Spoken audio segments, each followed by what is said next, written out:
నమస్తే dear friends, ఎలా ఉన్నారు? సో ఈరోజు మీకు ఒక చిన్న జ్యూస్ చూపిస్తున్నాను, చూడండి. కదా చూస్తే పపాయ అనిపిస్తుంది కదా, అలాగే మీరు అనుకునే నిజమే. పపాయతో పాటు ఆరెంజ్ విత్ పీల్. మామూలుగా అయితే మనం పొట్టు తీసి పడేస్తాం కదా, కానీ ఇది మాత్రం విత్ పీల్. కానీ పొట్టులో ఉండేటువంటి గుణాలు ఎంత అద్భుతంగా ఉంటాయంటే నేను ఒక చిన్న ఎగ్జాంపుల్ చెప్తా.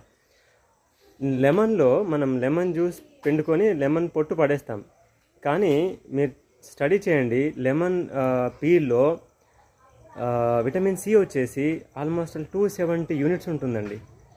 మొత్తం లెమన్ అంతా మనం పిండితే వచ్చే విటమిన్ సి వచ్చేసి just 70 to 80 milli units of vitamin C ఉంటుంది, బట్ పీల్లో అంత ఎక్కువ ఉంటుంది అనమాట. అలాగే ఈ ఆరెంజ్ పీల్తో పాటు మీరు జ్యూస్ చేసుకొని తాగండి, టేస్టీగా ఉంటుంది, బాగుంటుంది. ప్లస్ ఇమ్యూనిటీకి, ఫీవర్ కండిషన్లో చాలా అద్భుతంగా పనిచేస్తుంది, ఎందుకంటే ఇందులో ఉండేటువంటి యాంటీ ఆక్సిడెంట్స్ ఇమ్యూనిటీ పవర్ని హైలీ పెంచుతాయి. థ్యాంక్ యూ ఫ్రెండ్స్, ట్రై చేసి చూడండి. నమస్తే.